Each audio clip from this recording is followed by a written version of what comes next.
જય જવાન જય કિસાન। હું છું અમિત માણાવદરિયા, તમે છો વેધર ગ્રુપ સબસે તેજ પર। ખેડૂત મિત્રો, આજે આપણે સુફર વાવીએ છીએ। આપણે તલનું વાવેતર કરવાનું છે। આમાં વરસાદ થઈ જાય એટલે વરસાદ થઈ જાય પછી નિરાતે રાપલીન કાળા તલનું વાવેતર કરવાનું છે આ વર્ષે। હવે આપણે મેન વાત વરસાદની કરીએ તો અહીંયા થોડોક અવાજ આવશે, થોડુંક આમ વહી જાઓ અને હાલતા હાલતા થોડુંક બોલતો જાઓ।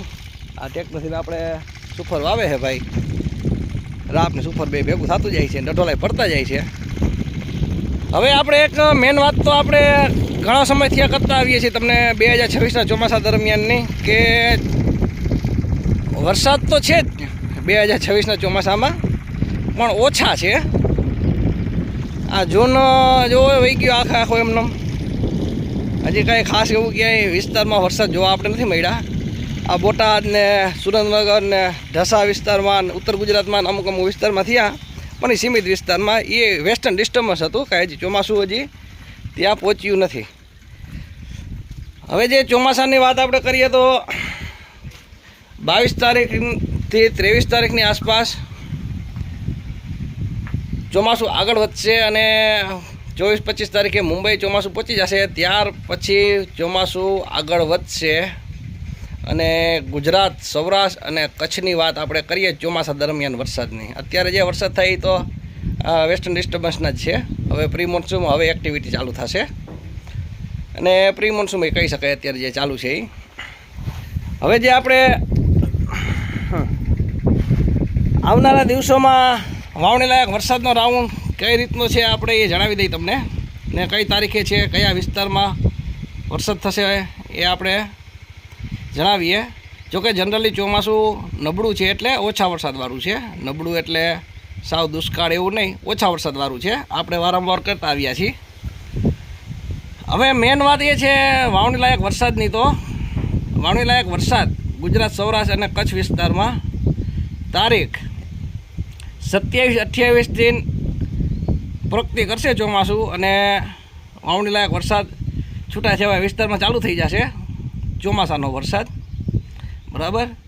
અને આ રાઉન્ડ છે એ જુલાઈની 3-4 તારીખ સુધી ચાલશે અને મેન વરસાદની તારીખો 30, 1, 2 અને 3 રહેશે। 4 દિવસ અથવા તો કદાચ 29 તારીખેથી નહીં વધારે વિસ્તારને ઉલીએ, જોકે વરસાદ તો ચાલુ થઈ જશે જ 26-27 તારીખેથી સારો એવો, પણ મેન આ 30 તારીખની આજુબાજુથી ચાલુ થશે, 29-30થી સારો વરસાદ ચાલુ થશે અને જુલાઈની 3-4 તારીખ સુધી ઘણા ખરા વિસ્તારમાં વરસાદ વાવણી લાયક જોવા મળશે।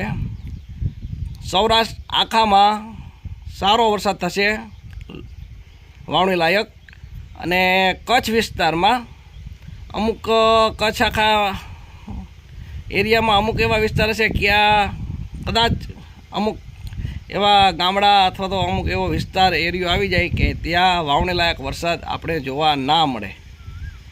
બાકી જનરલી ચોમાસું આગળ વધશે અને જે મોડલોના અલગ અલગ મોડલોના અભ્યાસ મુજબથી આપણે તમને સમજાવીએ તો પહેલો જ વરસાદ સારો છે આ, પછી ત્યારબાદ નવો રાઉન્ડ ક્યારે આવશે તેની માહિતી આપણે આ રાઉન્ડ પૂર્ણ થઈ જાય પછી આપણે વિડીયા ઓછા જ મૂકીએ છીએ। દર વખત ખ્યાલ જ છે તમને કે જ્યારે એક સિસ્ટમને આપણે જે વરસાદનું કહ્યું હોય કે આ તારીખથી આ તારીખમાં વરસાદ છે, એ તારીખ પૂર્ણ થાય એટલે આપણે બીજો વિડીયો બનાવીએ છીએ, જ્યારે દેખાય ત્યારે, ત્યાં સુધી આપણે આરામ કરીએ છીએ, આપણે રોજે રોજ વિડીયો નથી બનાવતા। એટલે આ જે તારીખો મેં આપી છે એમાં 80થી 85% વિસ્તારમાં વાવણી લાયક વરસાદ થઈ જશે અને પછી વાયરું પણ આવશે। હજી એક સિસ્ટમ બતાવે છે જુલાઈમાં જ 4 તારીખે બંગાળની ખાડીમાં, હવે એમાં સૂકા પવનો નેપાળ બાજુ છે, કદાચ એ સૂકા પવનો એમનો યથાવત રહીએ તો એ સિસ્ટમ પણ ગુજરાતમાં આવે એટલે જુલાઈનું પહેલું અઠવાડિયું પણ સારું રહી શકે। આ એક અભ્યાસ મુજબ છે, પણ આ વરસાદ તો આવવાનો જ છે, 3-4 જુલાઈ સુધી તો રહેવાનું જ છે, પછી ત્યારબાદની વાત ખાલી આપણે સમજાવી છે તમને। એટલે અને સિસ્ટમ પણ સારી જ છે, એટલે પૂંછડીયા વાદળા પણ ઘા કરશે જ છેલ્લે છેલ્લે. એટલે જુલાઈનું પહેલું અઠવાડિયું સારું દેખાય છે આપણે. એટલે શરૂઆત તો સારી જ છે. થોડુંક મોડું તો થયું છે ચોમાસાનું આગમન આપણે ગુજરાતમાં. હજી થયું નથી પણ થશે એમ મોડું તો થશે જ, પણ છે સારું અત્યારે. પછી આગળ જેમ દિવસો જશે એમ ચોમાસું થોડુંક વીકે પણ પડશે, કારણ કે અલ્નીનોનો પ્રભાવ તો થોડોક રહેશે. આયોડી એટલો પોઝિટિવ નથી, ન્યુટ્રલમાં છે એટલે.